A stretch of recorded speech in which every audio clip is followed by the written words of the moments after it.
100, 100, 10 times 10 equals 100. There are 100 cents in a dollar. A football field is 100 yards. There are 100 senators in Congress. The sum of the first 9 prime numbers is 100. The boiling temperature of water is 100. Abraham was 100 years old when his son Isaac was born. The number of tiles in a standard Scrabble set is 100. The temperature of the human body is 98.6 degrees, which is close to 100. 9 plus 8 minus 6 is 11, which is 89 away from 100. All right. See, now you're just pulling that out of your ass.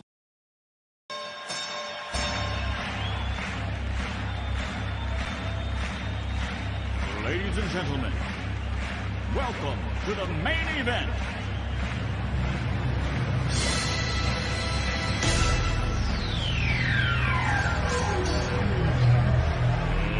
Let's get ready to rumble!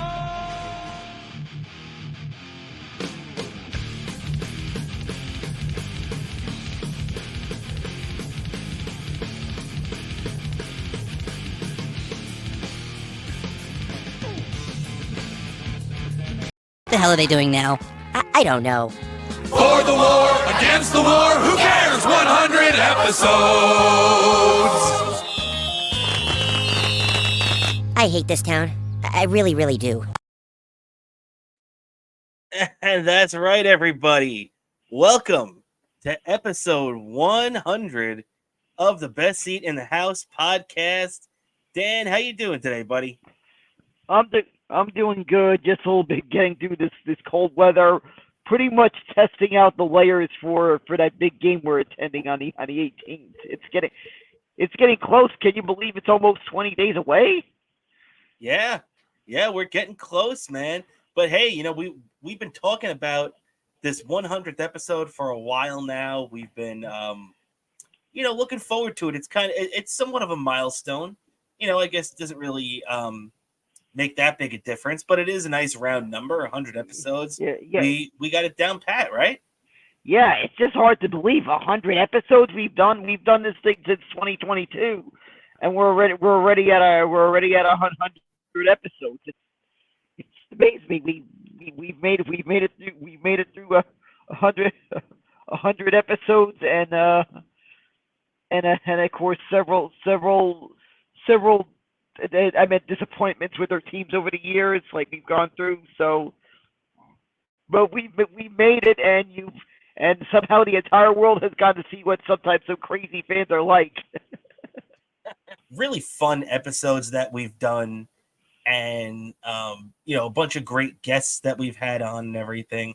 Which, by the way, we have 2 little special guests popping in on videos. We're going to do one now. We're going to do one later. But before we get into this little guest, Dan, I'd like to, just ask you, 100 episodes. What's your favorite moments from the show so far? Well, I'd say one of my favorites has to be that one that Dave. That was just a lot of fun having Dave on with us there. That one was great. I also enjoyed having Bob Levy on with us. Are forever linked to our show's history as the first comedian here. Of course, you got to acknowledge the master of chaos, Kevin Knight, who has the historical milestone of being our very first guest. So it's like unbelievable how we've just had so many funny moments, and I always really enjoy people getting to see what we're like. And I even remember one of my friends thought it was funny, that little moment that I stuck Mr. Balloonigan on camera at the beginning of the show. I thought it was just a silly idea once to just on the camera, the first thing the viewers saw. Like, I thought it'd be funny to have them like, what's going on here? I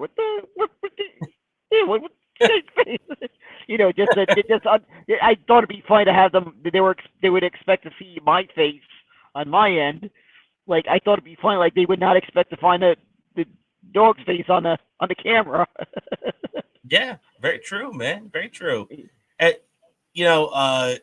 Bunch of great moments there you mentioned, obviously. A couple of my favorites would be I'm a big fan of when we did the show live from Citi Field. Yeah, I thought that was a lot of fun, right? Yeah. That one was just a lot of fun. I cannot forget that one. Citi Field.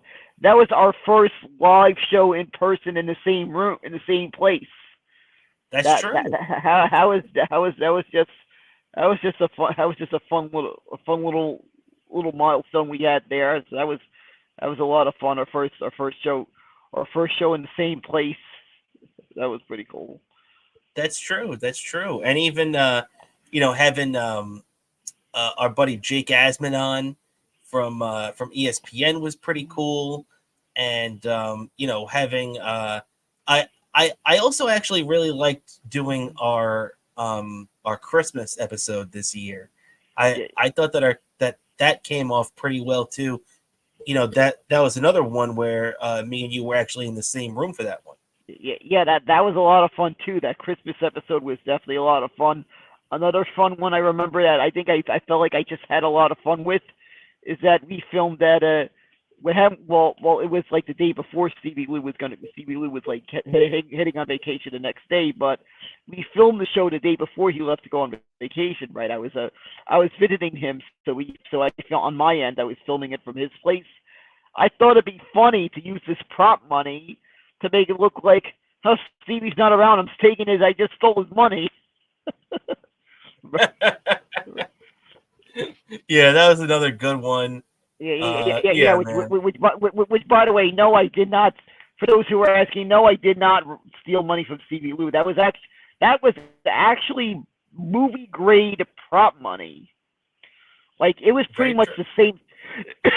Like this money, like looked at it. This is pretty much the same stuff they use in the movies. Whenever you see them handle characters on screen handle money, this is the same quality material they use in the movies.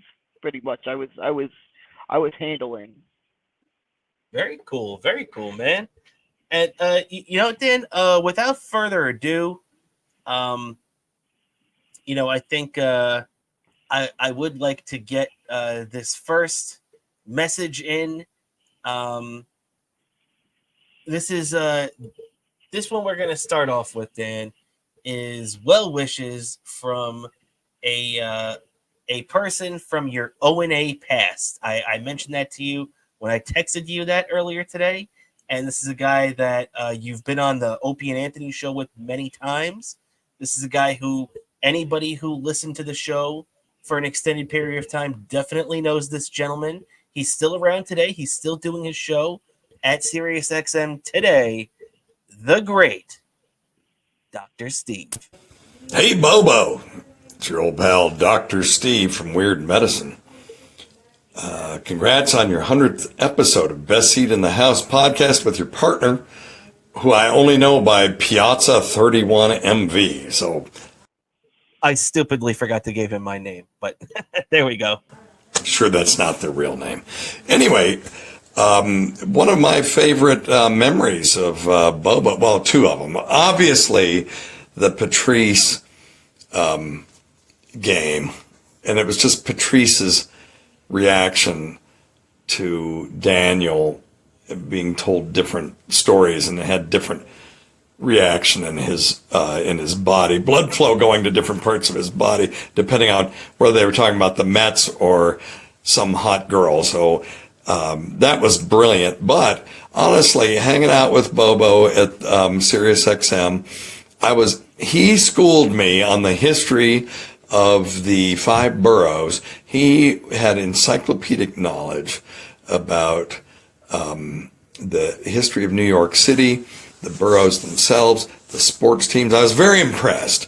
So, perfect person to have on a sports podcast because he has obsessive knowledge about the Mets in particular. So enjoyed hanging out with Bobo very much. And I think the other thing is, when I had my prostate simulator there, didn't Bobo walk off with that thing? I think that's true. I remember I had to say something on Twitter about getting my prostate simulator back. But I actually, in the end, I think E-Rock copped to the fact that he'd actually let you have it. So it was fine. But I always wondered why someone would want something like that if they weren't in the medical profession. A mystery that will never be answered. Anyway, Bobo, take care. You guys have a great 100th episode, and congrats again. The great Dr. Steve. Yeah, that was just a funny thing. Like, I, I can tell you actually that whole thing about that was, I just thought it was funny to just take silly pictures with my dog reacting to this thing that they used on the show. I just thought it was funny. That was just funny to just take silly pictures with Rosie Malunigan that time. That's pretty funny, man. That's it's funny that he remembered that too, and just the little thing about knowing all the trivia from the five boroughs. Very, very cool and thoughtful video from the great Dr. Steve. That Yeah. That we could not have asked for more, right? Yeah. I just have to thank Dr. Steve for that little video. He is definitely one of the greatest people I've gotten to know. I'm glad to have gotten to know Dr. Steve, and every time that any time like fluid, I keep thinking of that whole bit fluid. Yeah, exactly. I I can't think of Dr. Steve either without thinking of fluid. That I do a terrible Dr. Steve impression, but it's I think the same thing. Yeah, but yeah, it's just an honor to see that guy. There was just some funny moments with that guy. He just always had so many great moments on the show, and and plus I always loved how how he reached the point that he became the guy, like the medical expert on the show. Yeah, he did. Dr. Steve, he was great with that, and he's still doing his stuff today too. By the way, if you're interested and you were an old Opie and Anthony fan, you want to see what Dr. Steve is doing today. He's still on Sirius XM. He's got his Patreon going on. You can check him out there at Weird Science. Check him out on X. I'm sorry, not Weird Medicine, not Weird Science. I'm thinking of a movie from the 80s. I know weird medicine. My mother was confused with that. Yeah. But of course, Weird Medicine on Sirius XM, Weird Medicine on Patreon, and also check him out too. He's still doing stuff today with a lot of these great podcasters. I know he was working with Tukey and Bedabbler on YouTube. He was also working with Carl from Who Are These Podcasts, which, by the way, we can officially announce Carl from Who Are These Podcasts will be a special guest on next week's episode of Best Seat in the House podcast, episode 101. So we're kicking off the next 100 episodes with a pretty great guest, right, Dan? Yeah, that is just really cool to get him. I've actually have had the honor of meeting him on during the visit to the Anthony Cumia show. I talked to him a little bit after the show. Great guy. Always enjoyed this podcast. I feel like this is like it's like the Mystery Science Theater for podcasts. Yeah, in a lot of ways it is, and in a lot of ways too. I, from watching Carl's podcasts and everything, there are certain podcasts, I don't want to mention any names, but there are certain podcasts that I can't even watch their show unless I have Carl and, the guys commenting over it, because those guys are funny as hell and they make it, very interesting and everything. They take this stuff that is not funny and not interesting and make it hilarious. Yeah, exactly. Speaking of actually, speaking of a little funny story about rifting and stuff. I went to see the movie yesterday. I went to see the Godzilla 01 yesterday, and during how the movie theater chain AMC, that little video they show in Nicole Kidman before the movie starts. Me and Stevie Lou were rifting that that we were rifting it. We were rifting that speech, that video of the Nicole Kidman that they run, that AMC Theaters runs before the movie. Oh my God, I would have loved to see that. The great Stevie Lou went with you yesterday to see Godzilla. Very cool, man. Very cool. That's Obviously, a great movie. What before we move on, real quick, what'd you think of the new Godzilla?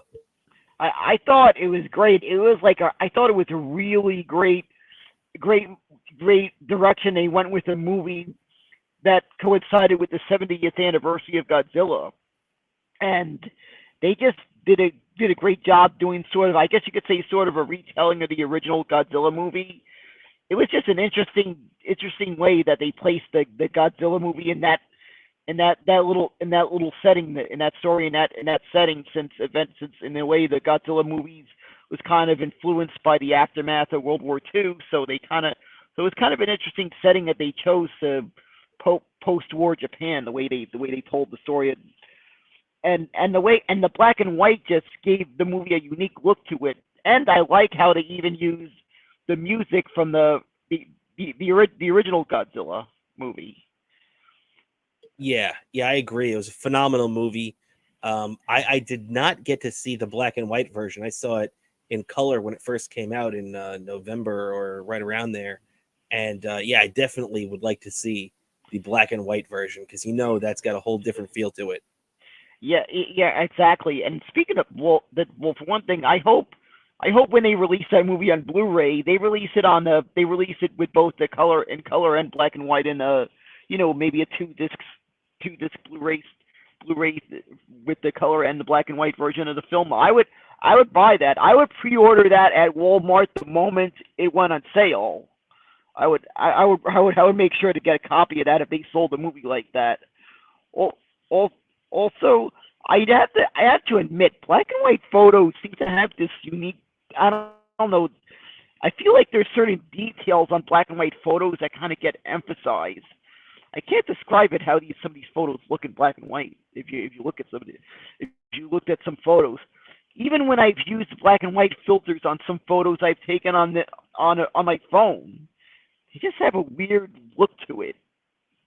Yeah, it's true. Even the ones that we took when we were filming our fail video. Yeah, you're right. It does have the there's a certain thing about black and white photo that just catches your eye, and there's an artistic thing to it too, So which is why a lot of people were really excited for the black and white version of Godzilla. Yeah, I was just excited about that, and I have to say once again, I have to give credit. I mean, the Japanese they just know how to make Godzilla movies, and they know how to get the right amount of balance with the actors and the monster on camera. Where I mean, it's like how Hollywood, every time Hollywood does a Godzilla movie, they seem to put too much attention to the actors. You notice that? Oh yeah, see, because that's why I always look back on like Godzilla '98 with Matthew Broderick as a terrible movie, because you figure they concentrated more time on Matthew Broderick in that movie than they did Godzilla. Yeah, exactly. I remember seeing that in the theater, and I was like, what the heck? It's like the monster hardly has any screen time in this film. And even then I thought, wonder if this is going to be a Mystery Science Theater 3000 episode, because it just felt like it could have been that. It could have been an MST3K episode, even though we know that would be a movie humanly impossible for Mystery Science Theater to get the rights to, but it would make a good MST3K episode. Yeah, no doubt about it. I feel like maybe we should reboot MST3K with like me and you as Crow and Tom Servo, and you could have Stevie Lou as Mike in the middle there. That'd be a fun. That'd be a fun experience. Oh my God! Well, everybody, before we move on and go back to the show as normal, I want to thank everybody for tuning in for all 100 episodes, man. I mean, it's been a blast doing this show for 100 episodes, and hey, we're gonna keep going, and hopefully we get to 1,000, right, Dan? Yeah, exactly. Exactly. We're trying to go big here.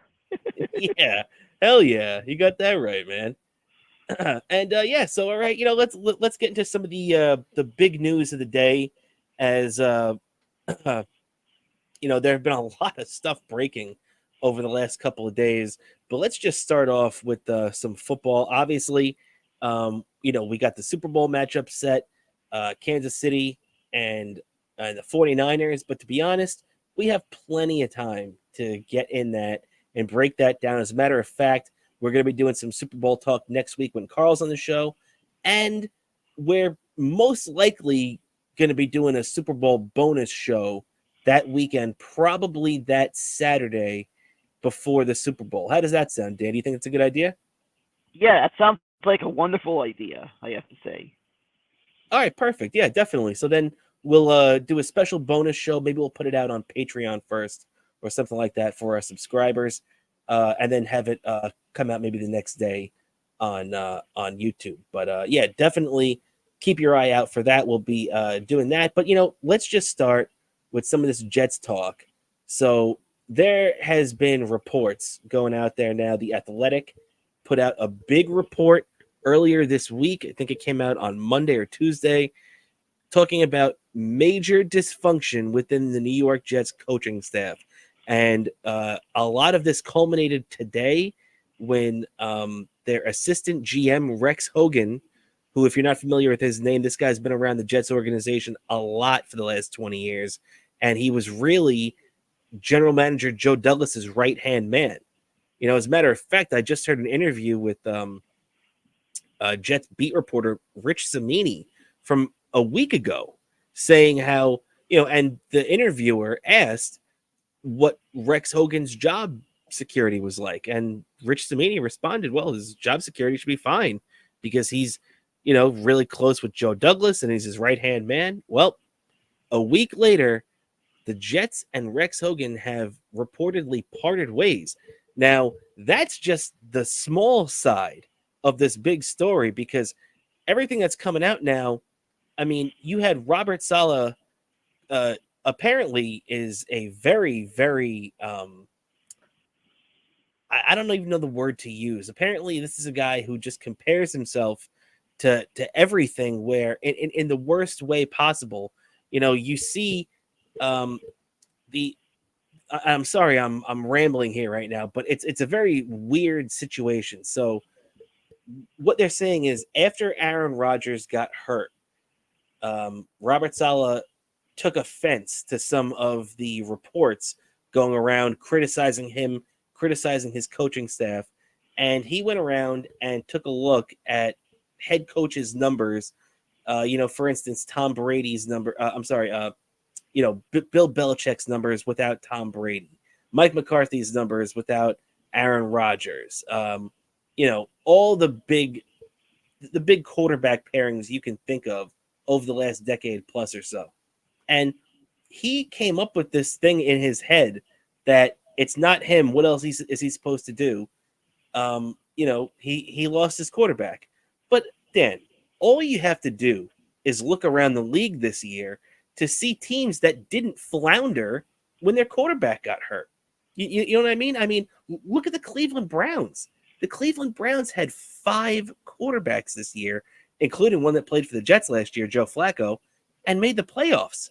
When you look at across the league, the Colts were in contention all year with a backup quarterback after their rookie got hurt, Anthony Richardson. And they rode their backup all year.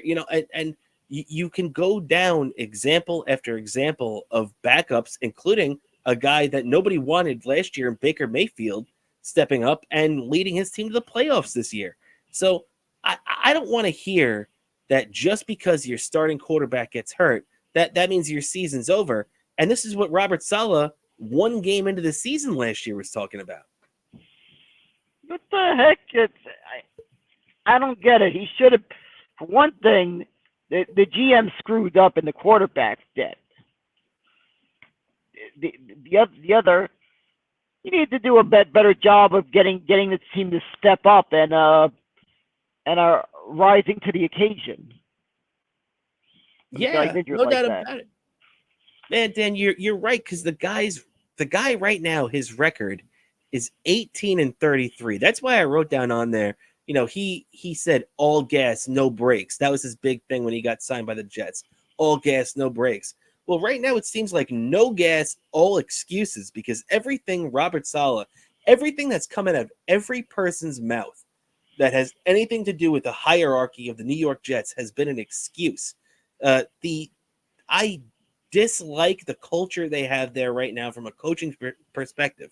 The fact that these guys could not figure out how to make anything work. And let's be honest, okay, it would be one thing if the Jets just had a bad offense this year, and it wasn't the best in the league, but it just wasn't a great offense. You know what I mean? Well, it's a completely different story when we're talking about a New York Jets offense that had the lowest third down conversion rate in the history of football, and they had some of the worst numbers in NFL history going back to the early 70s.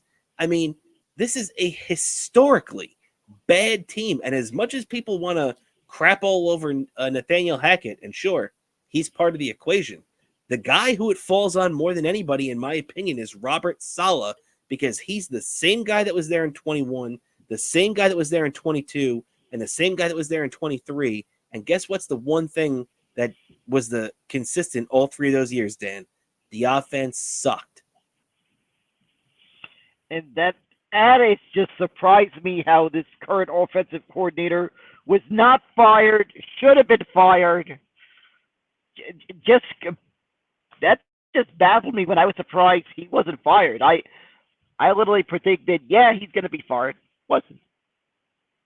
Well, I mean, let's be honest, Dan. We know the reason why he's not getting fired, because he's Aaron Rodgers' boy. And to be honest, I don't even have that much of a problem with that.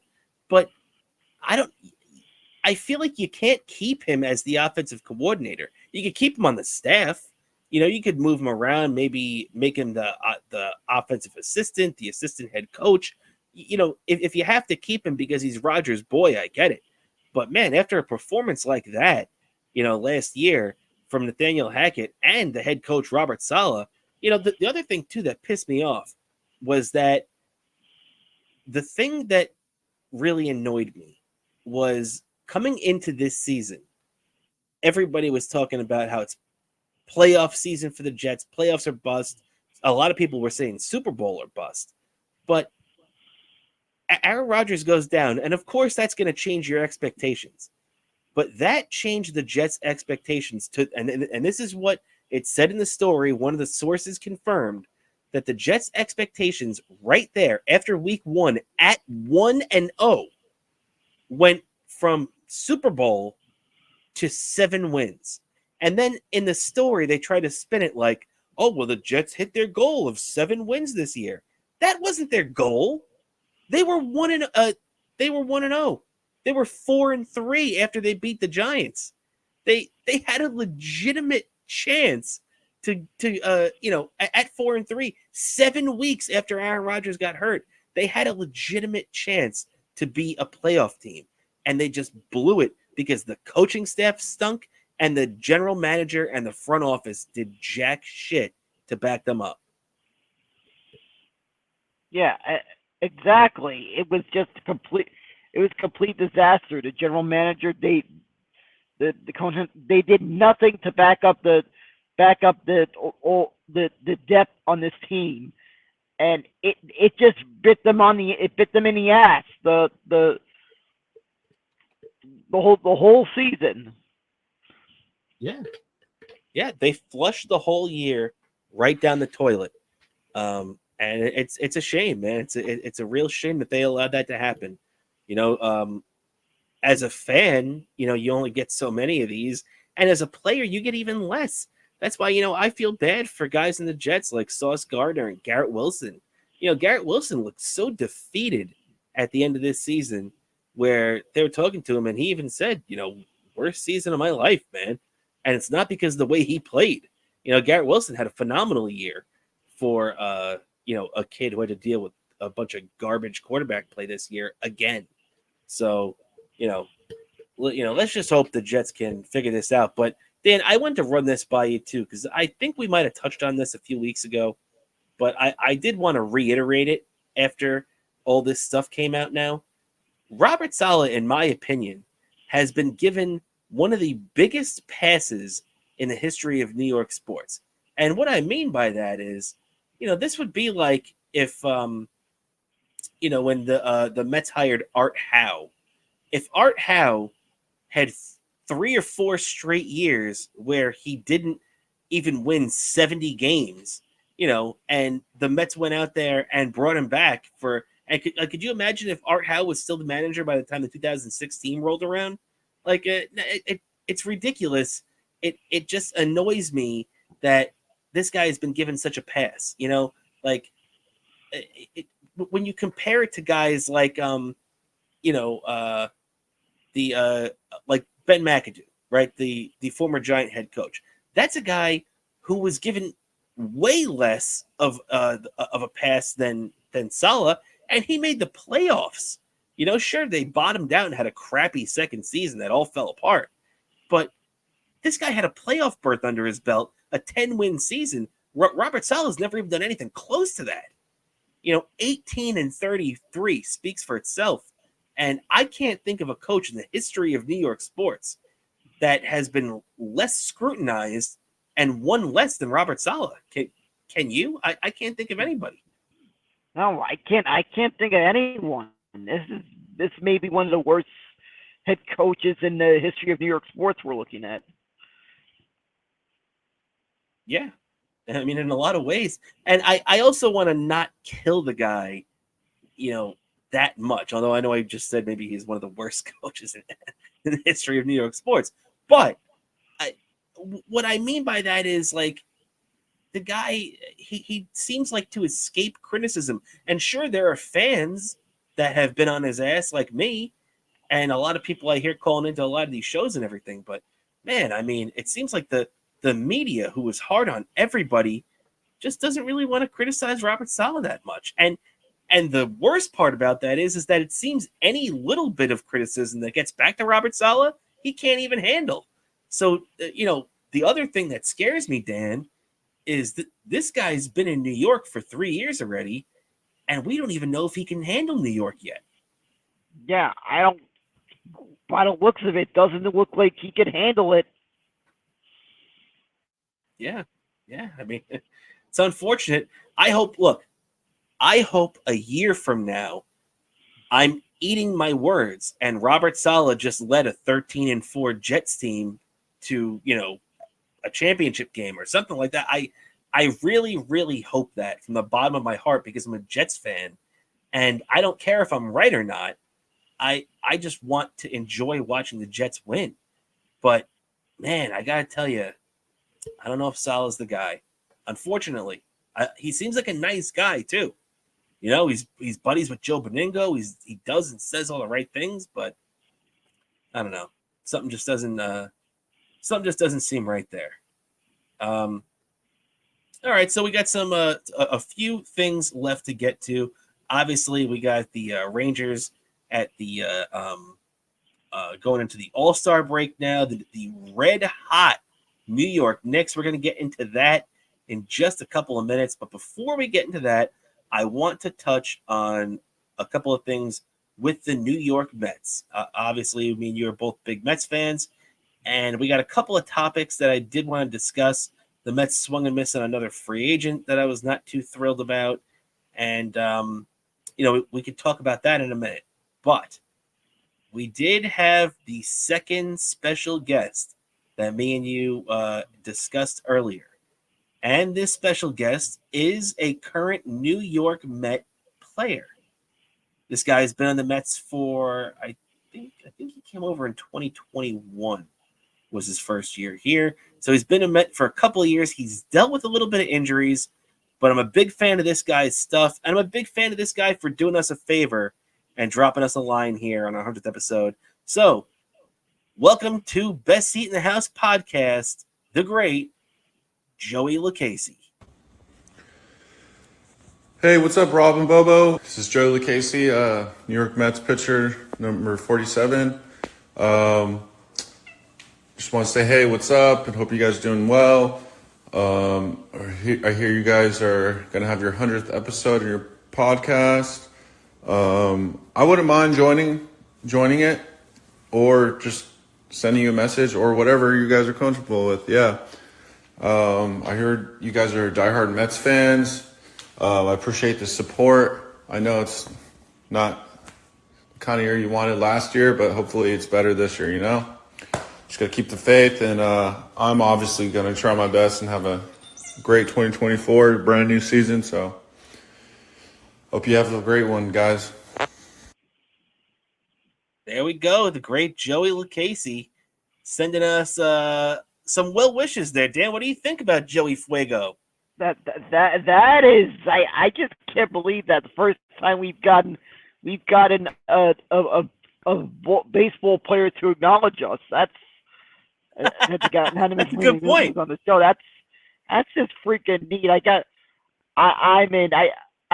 swear, if I ever get the chance, I would thank him personally in person if I ever cross paths with him at a game or something, because that is just freaking neat that he did that for us. Exactly, man. And definitely want to give a big shout out, big thanks to Joey Lucchesi. Definitely if we ever see the guy in person, definitely want to shake his hand. Big fan of Joey and his stuff, and just what a nice guy he is for doing that for us. And yeah, man, I just like you said, it's cool that we've been doing the show now. This is the 100th episode, and we got our first not only baseball player, but an actual Met. Like a guy that's on the Mets. He's going to be on the Mets this year. The orange and blue. You can't beat having a live Met on our show, right? Yeah, and of course a little nod to that when the players do that thing when they're home run. yeah, doing the little. Yeah, you had a little chirp sign. It's a little hard to do it on this camera with holding it, but you kind of get the idea what I'm doing, what I'm trying to do. That whole thing. Exactly. So big shout out to Joey Lucchesi. Hey, you gotta love having a lefty with good stuff, and that's Joey. I remember when the Mets got him from the Padres, I was very excited. This is a guy that has very good stuff. He's got nasty stuff, man. If you remember, when he came up and started taking the ball for a little while there in mid-season, he ripped off. I think he was 4-0. He had an ERA under 3. This guy, when he's on, he's got really good stuff. And I really would love to see Joey Lucchesi go out there and make 30 starts this year and see what he's got for a full year, right? Yeah, I feel like he might have a big impact on the outcome of the season, and I'm looking forward to that. I just feel like he's I feel like if we're gonna look at maybe a guy that's probably gonna that I think people are kind of sleeping on, that don't can realize. I feel Joey Lucchesi is definitely one of those players you really have to keep a good eye on. That's some people not expecting. He might be a big factor. That's a really good point too, because everybody looks at the couple of guys the Mets brought in now too. I mean, obviously, see, the Mets have a big bunch of pitchers right now. Now, it might not be on the top end of it. It might not be as high end as we're used to, where you guys like DeGrom and Syndergaard in his prime, and Matt Harvey, if you want to date back a couple of years and everything, and even Stroman when he was here, and so the Mets have had that top line starting pitching, but in the recent history, now we're going to be going into this season with Kodai Senga as the number 1, and there's a lot of question marks after that. And Joey Lucchesi is in prime position to jump up and grab one of those spots because, look, people might like the odds of a guy like Severino coming back this year and looking like he was for the Yankees back in his heyday, a couple of years back when he was one of the, more feared pitchers in the major leagues, definitely at least in the American League. And, so who knows if he's going to be able to fill that number 3 spot that the Mets have. And he's had an injury history. Another guy with an injury history who looked good at the end of last year but missed most of the first half is Jose Quintana, who is expected to slot in that 2 or 3 role. Also, we know that the Mets also signed Sean Manaea, and we have Tyler McGill and David Peterson already in-house.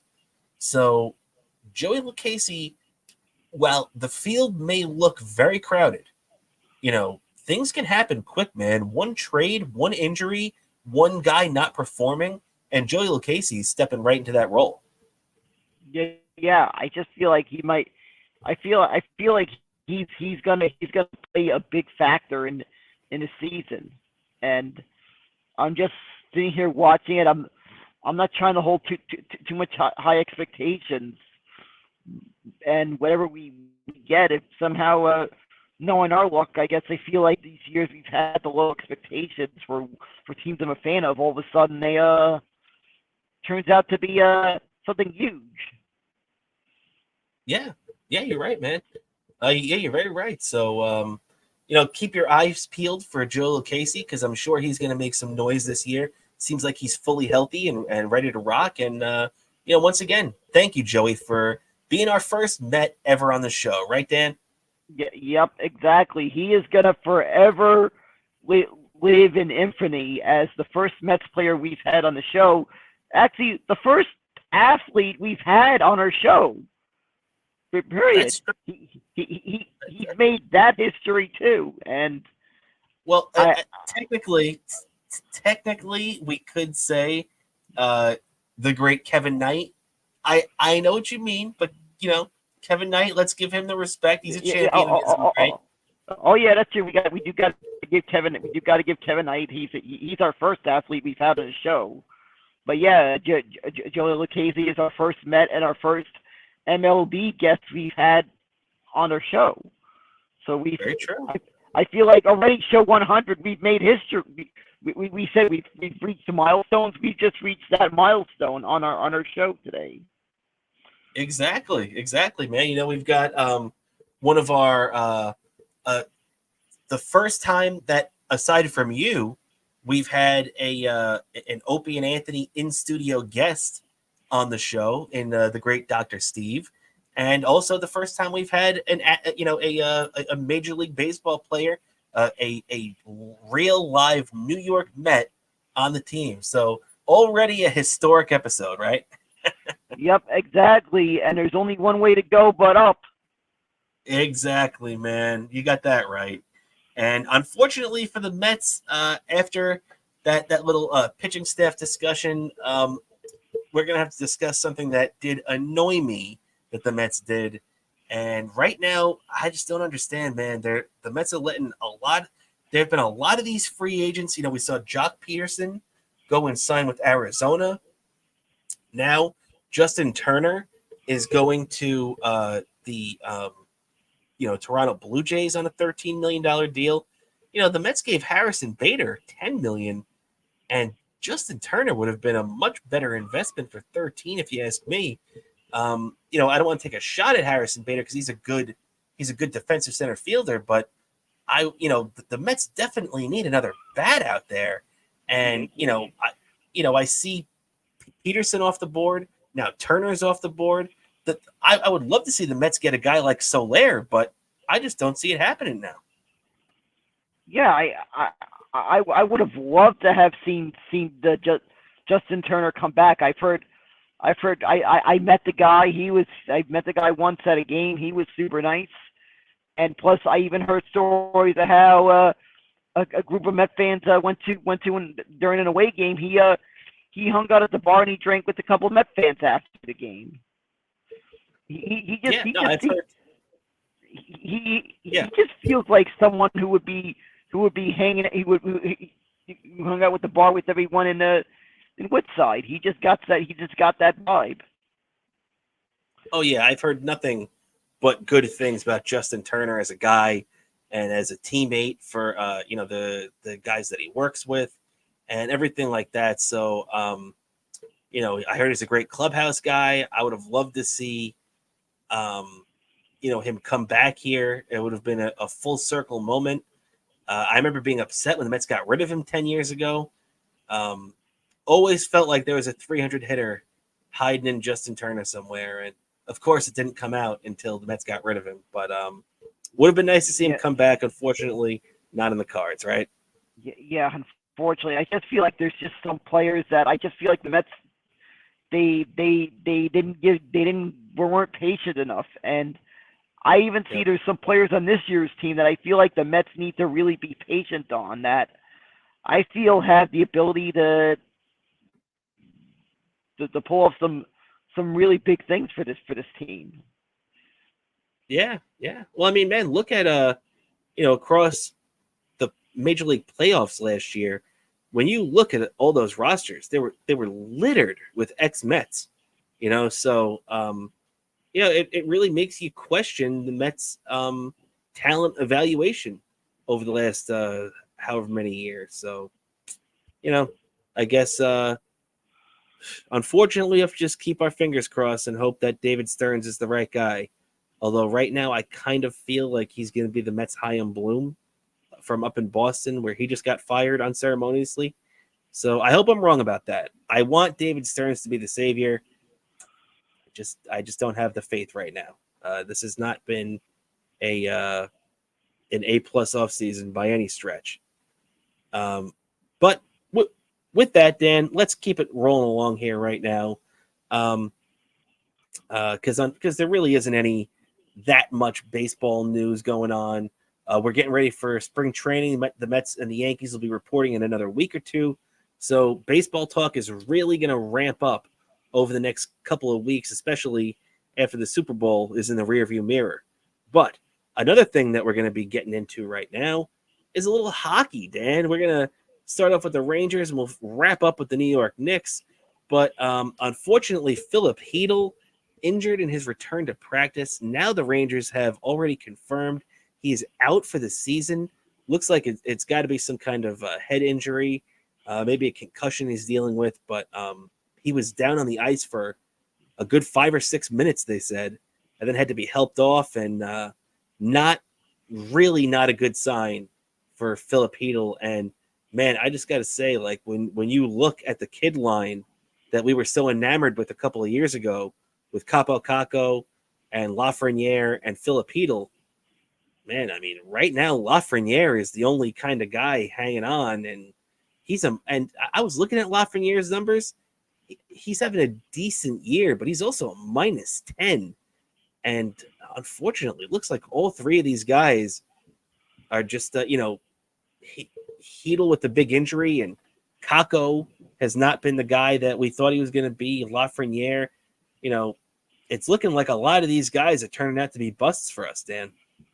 I know what the heck is going on, but also I just feel bad for Hedl. The way, people don't realize that those concussions are serious stuff. Like it's like this concussion knocked them out for most of the year, and it was like, and then sometimes just even coming back from these injuries can be a tricky thing, especially with concussions. And unfortunately, we saw pretty much what was clear was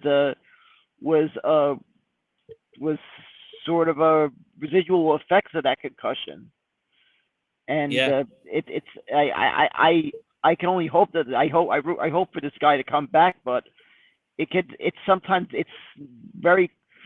a very question mark thing sometimes, even being able to come back from concussions, especially if you've had one too many of them or how bad the hits were. Yeah. I mean, as Ranger fans, we remember, I remember when the Rangers got Eric Lindros, and he had that great first year, but then he had that concussion and was never the same player again after that. And, that was another one in a long list of concussions that he had. And unfortunately, it really affected his play after that last one that he suffered with the Rangers, and he was never really the same player again. And also too, it reminds me that this instance reminds me a little bit of, if you remember, former Rangers defenseman Michael Sauer. I was a really big fan of Michael Sauer, or Sawyer, however you say his name. I forget. It's been so long. Sauer. But he was such a phenomenal player. I was a big fan of his. And then he had those concussion issues. and he was never seen again. And that was a big hole in the Rangers lineup for a little while. Yeah, exactly. These concussions, they just hit you, and it's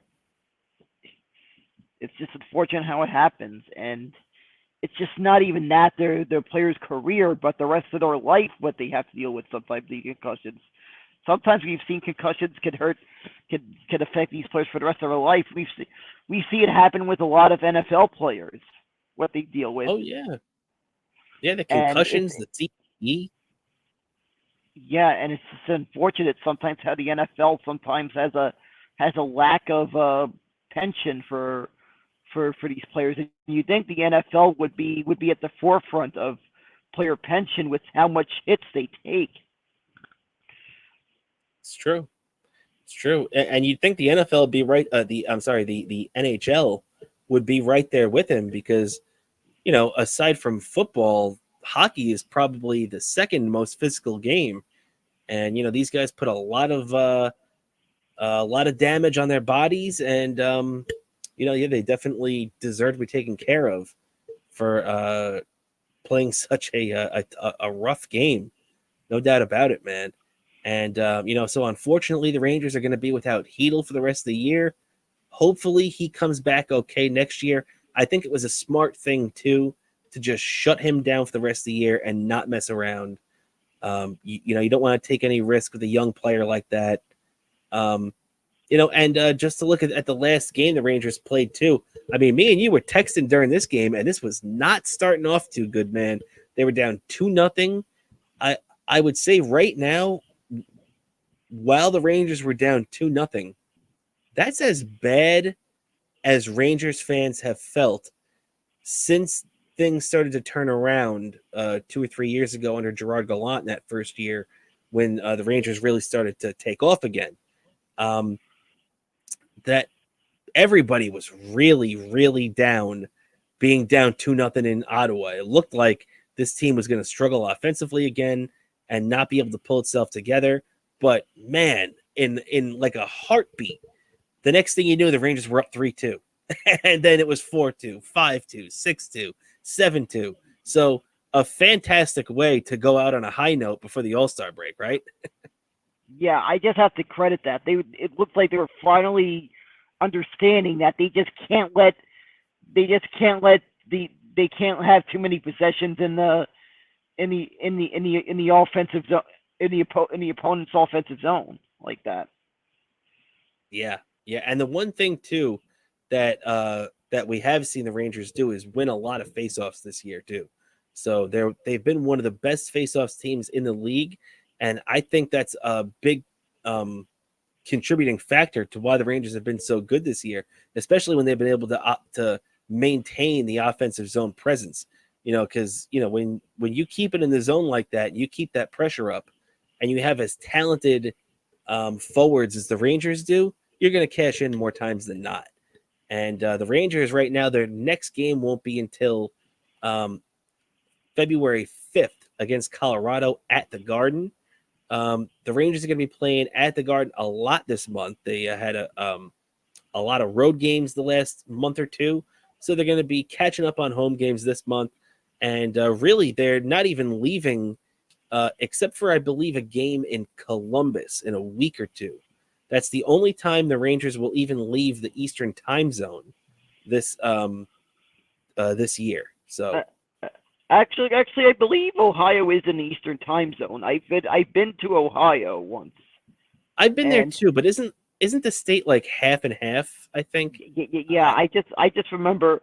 I remember once the one time I went to Ohio, it was Cleveland when Opie and Anthony did a show out in Cleveland. I remember that when you took the bus there, right? Yeah, I took a Greyhound there. And it was probably never using a Greyhound that long of a trip again. Usually only I'm only using a Greyhound for a trip that's the same day, because I realized, especially then, like growing up, I remember sometimes some of the trips we went to Florida, we used the Greyhound. Then it was kind of a cheap option. Now, I don't know if people have noticed this about how much the price the Greyhounds has become.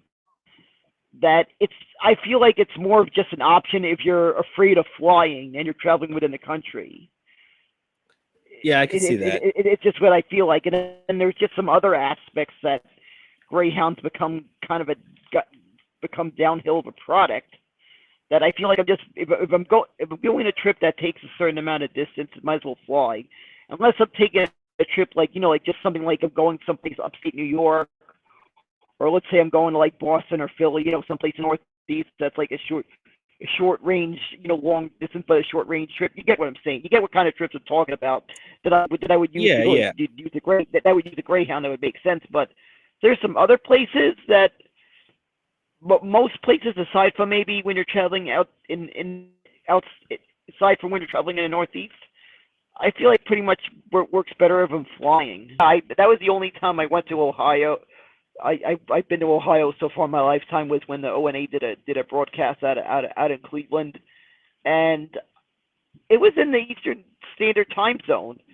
There was even one time you know what I mean leave the East Coast type thing. You know what I mean? Like even because that's kind of inland and everything.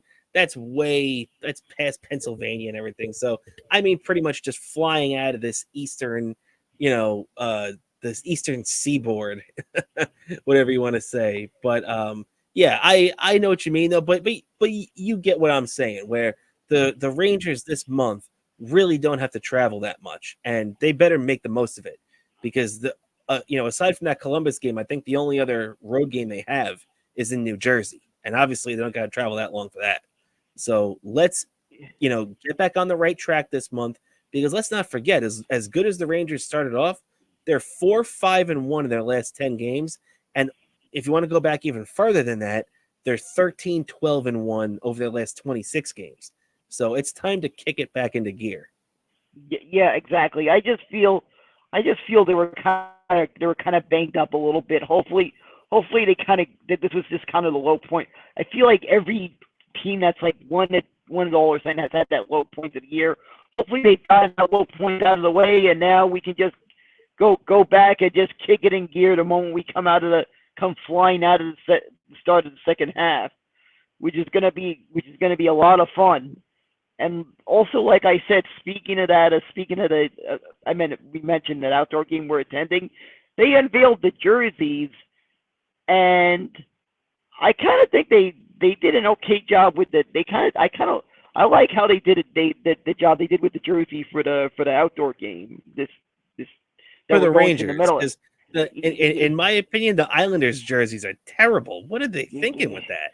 Yeah, what the heck was that? And then the Devils one, it looks too similar to their standard jersey. So I feel like the Rangers did. I feel like the Rangers did a good job with their jersey. Kind of gives me the vibes of the old Giants road uniforms in the '80s and the parts of the '90s. So it kind of looks like that design, which I kind of predicted when I was trying to guess what the jersey look was going to be.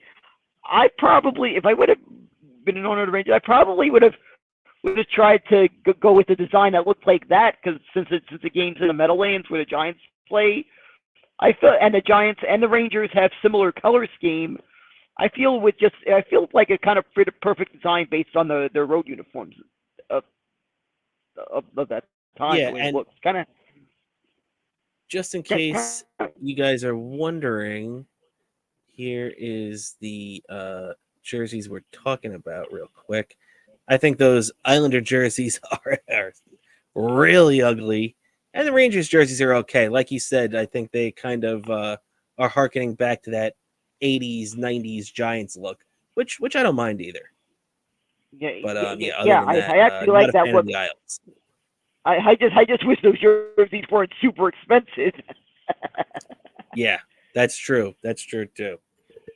But all right, I think just about time. Let's wrap up with the New York Knicks here real quick before we get out of here, and then we'll call it a day. Once again, big shout out to the great Weird Medicine, Dr. Steve, and the great Joey Lucchesi of the New York Mets for giving us a couple of shout outs in today's episode for 100th episode. And Dan, let's kick it off with the Knicks real quick.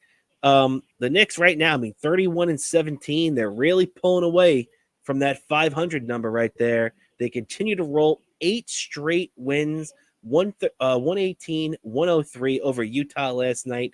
They swept the back-to-back. They're blowing teams out on a nightly basis, too.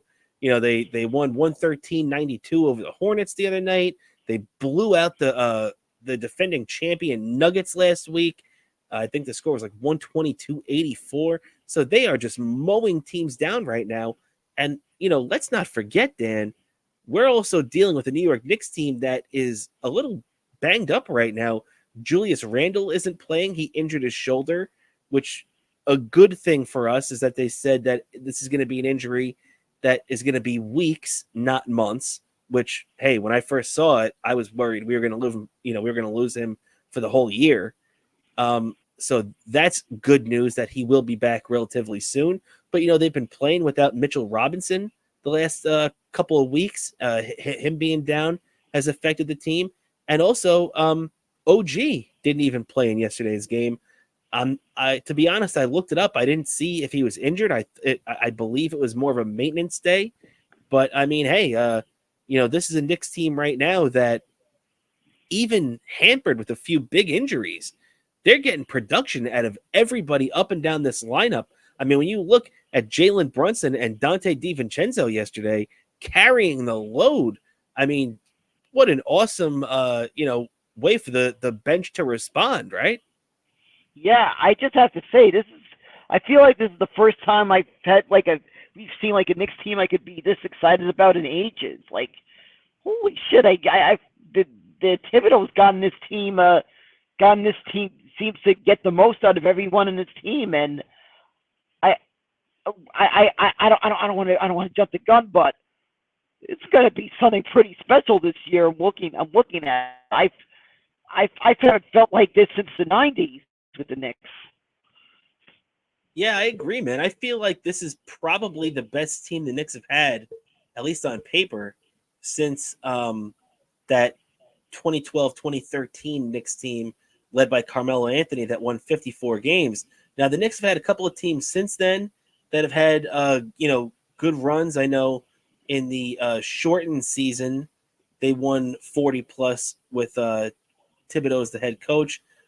They won, I believe, 47 last year. I think they're 47-35. So they've been creeping closer and closer to 50. But the Knicks have only won 50 games once since 2000.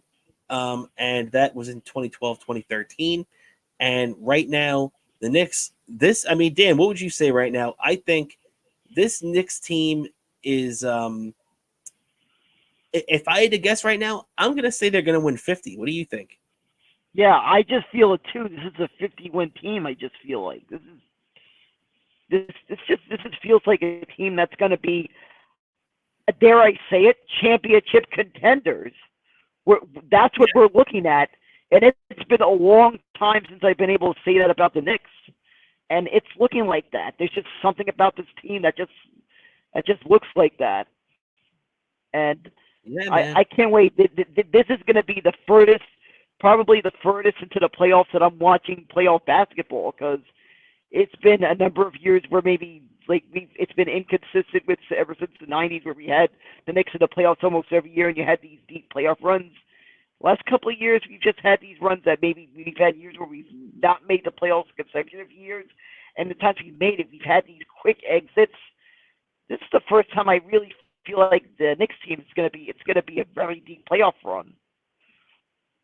Yeah, especially with the experience and everything that they gained from last year. You know, also, too, looking at Dante DiVincenzo, let's not forget this is a guy who won a championship with the Milwaukee Bucks 2 years ago, and he was on the Golden State Warriors last year.